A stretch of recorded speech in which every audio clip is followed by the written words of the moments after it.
You may recall the basic rule of the law of treaties, pacta sunt servanda, as Article 26 of the Vienna Convention on the Law of Treaties reads, every treaty in force is binding upon the parties to it and must be performed by them in good faith. Observance of the treaty is owed by its parties from the moment it enters into force for each of them. You know that. It is not owed before that moment. However, it is possible that the parties to the treaty agree to apply the treaty or some of its provisions provisionally, pending its entry into force. And this is because the ratifications procedures in every state may be a very lengthy process. Article 25 of the Vienna Convention provides for such possibility, a possibility which actually is quite common in practice, notably for treaties concluded by the European Union and its member states on the one hand, with other states on the other hand. Of course, the provisional application of a treaty with respect to a party is terminated if that party notifies the other parties that it does not intend to become a party to the treaty. Let me now recall another basic rule of international law that you know already.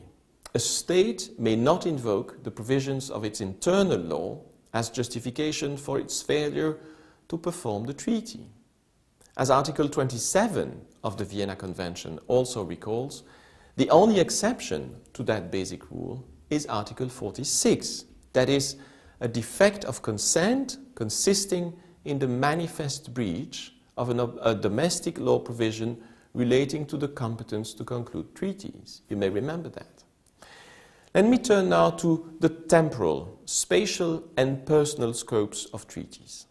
From a temporal point of view, it is quite elementary in every legal system that as a matter of principle, new rules only apply for the future and not to the past. And this is true also of the law of treaties. And Article 28 of the Vienna Convention provides for the principle of non-retroactivity of their provisions. A treaty does not bind a party in relation to any act or fact which took place or any situation which ceased to exist before the entry into force of the treaty for that party. Of course, states may provide otherwise, but this will remain exceptional and it must be made clear in the treaty. The rule on non-retroactivity also governs the temporal application of customary rules and of other sources of international law. From a spatial point of view now, and as Article 29 of the Vienna Convention puts it, I quote, "A treaty is binding upon each party in respect of its entire territory," end of quote. In other words, the territorial sovereignty of states defines the scope of application of their respective treaties. And again, this principle is not absolute, and a different intention may appear from the treaty. For instance, a treaty relating to the construction of a dam on an international watercourse may be applicable only to the section of the river where the dam must be built. Now, from a personal or ratione personae point of view, the basic principle of pacta sunt servanda explains that because any treaty must be performed in good faith by the parties to it, a contrario, a treaty does not create any right or any obligation for states or for international organizations that are not party to it. And this is made clear by Article 34 of the Vienna Convention. And this principle is called the relative effect of treaties, which in domestic law would correspond to what is called the privity of contracts. But of course, it is entirely possible, if a non-party consents, that a treaty confers to it a right or impose on it an obligation.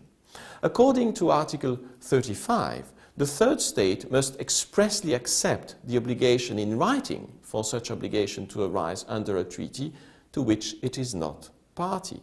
And in practice, this is really really exceptional, that states accept obligations imposed upon them by treaties to which they are not parties.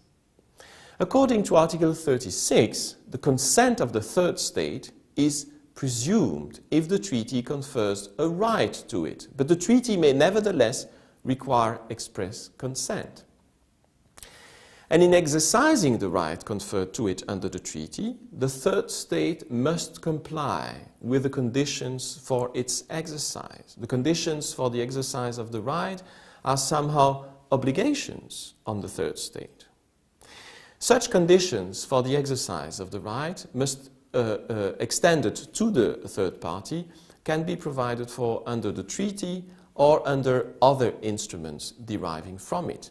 And this is more frequent in practice. And for instance, the right of passage through the Suez Canal has been extended to the ships of all states under the Convention of Constantinople of 1888, which was, however, only concluded between 8 European powers at the time and the Ottoman Empire. Of course, and as we have already seen during the second week of this course, when speaking about the borders of new states, state succession to border treaties is an exception to the rule according to which treaties are not binding on third states.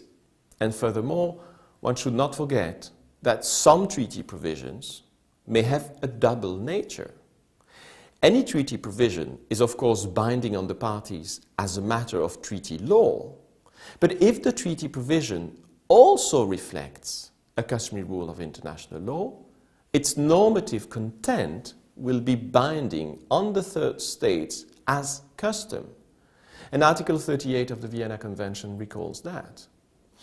And if at some point in time the treaty terminates, but the customary rule reflected in one of its provisions continues to exist, then all states, including the parties to the terminated treaty, all states will continue to be bound by that customary rule. And if the customary rule is well phrased, well expressed by the treaty provision, there is no reason not to continue to refer to it as a matter of convenience, knowing of course that the words and sentences are those of a customary rule of international law, not of a treaty.